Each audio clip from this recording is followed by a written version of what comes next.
भारत के इतिहास में कुछ तारीखें ऐसी हैं जिन्होंने देश की पूरी दिशा ही बदल दी। आज हम एक ऐसे ही दिन की बात करने वाले हैं।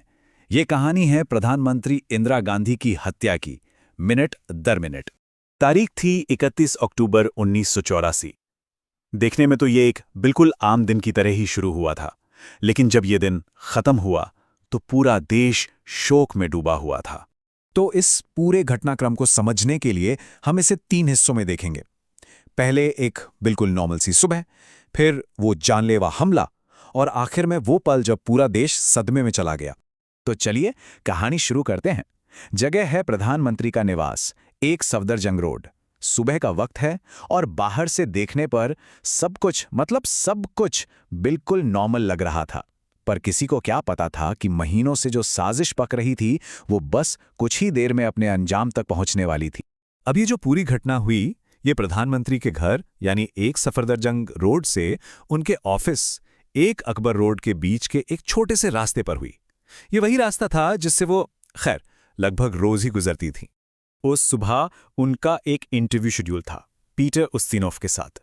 इसके लिए उन्होंने एक ब्राइट ऑरेंज कलर की साड़ी पहनी थी, और यहीं पर एक ऐसा फैसला लिया गया जो बहुत भारी पड़ने वाला था। उन्होंने अपनी बुलेट प्रूफ वेस्ट नहीं पहनी। शायद सोचा होगा कि घर से ऑफिस तक की छोटी सी वॉकी तो है, अपने ही गार्ड्स के बीच में क्या खतरा होगा। और वहीं उस गेट पर उनके 2 बॉडीगार्ड्स बेअंत सिंह और सतवंत सिंह पहले से ही तैनात। तो सुबह के लगभग 9:15 बजे इंदिरा गांधी गेट की तरफ बढ़ती हैं और वहां उन्हें बेअंत सिंह दिखाई देता है। अब बेअंत सिंह कोई नया चेहरा नहीं था, वो एक ऐसा गार्ड था जिसे वो पिछले 10 साल से जानती थी, एक भरोसे का चेहरा। इंदिरा गांधी उसे देखकर मुस्कुराईं, नमस्ते करने के लिए हाथ आगे बढ़ाए, लेकिन उस दिन बेअंत सिंह का इरादा कुछ और ही था। जवाब में नमस्ते की जगह उसने अपनी 38 कैलिबर की रिवॉल्वर निकाली और एक के बाद एक 3 गोलियां दाग दीं। गोलियां सीधे उनके सीने और पेट में जा लगी। और इससे पहले कि कोई कुछ समझ पाता, दूसरा गार्ड सतवंत सिंह अपनी कार्बाइन राइफल से गोलियों की बौछार कर देता है।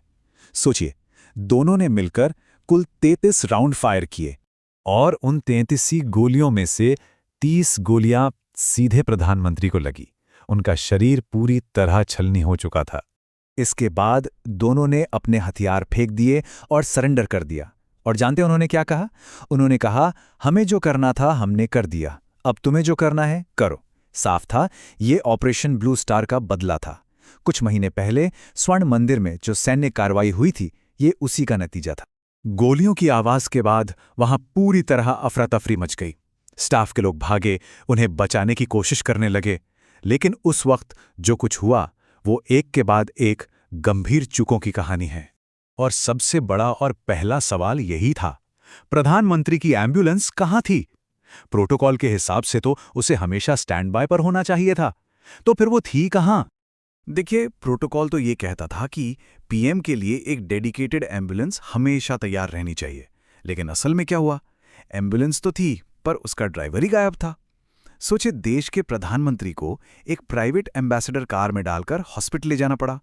और हद तो तब हो गई जब वो एम्स पहुंचे और वहां उन्हें ले जाने के लिए एक स्ट्रेचर तक मौजूद नहीं था। सुबह के 9:31 पर उनकी कार एम्स पहुंचती है।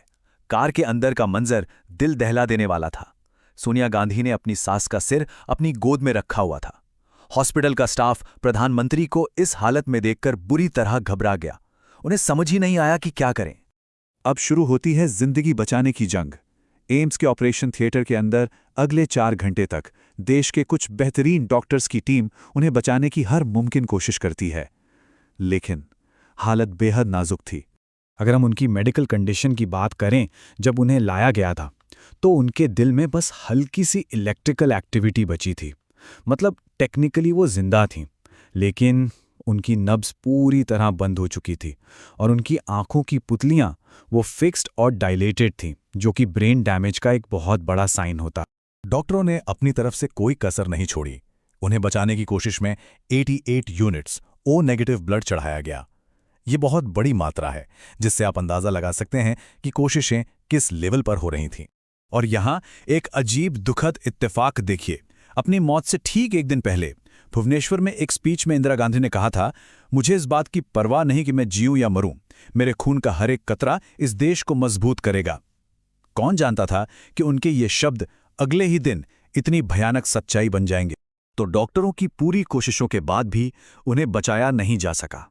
दोपहर 2:20 पर उन्हें ऑफिशियली मृत घोषित कर दिया गया। हालांकि इस खबर को कुछ देर के लिए रोका गया, जब तक कि उनके बेटे राजीव गांधी दिल्ली नहीं पहुंच गए।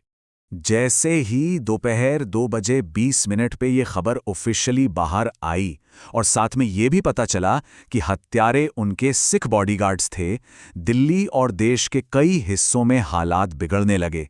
सिख विरोधी दंगे भड़क उठे और अगले 4 दिनों में जो हुआ वो एक काला अध्याय है।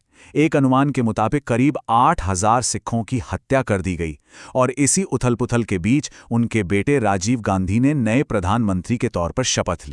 और ये पूरी कहानी हमें एक बहुत बड़े सवाल के साथ छोड़ जाती है कि कैसे सिर्फ एक दिन और उस दिन के भी कुछ मिनट एक पूरे देश की तकदीर को हमेशा हमेशा के लिए बदल कर रख सकते हैं।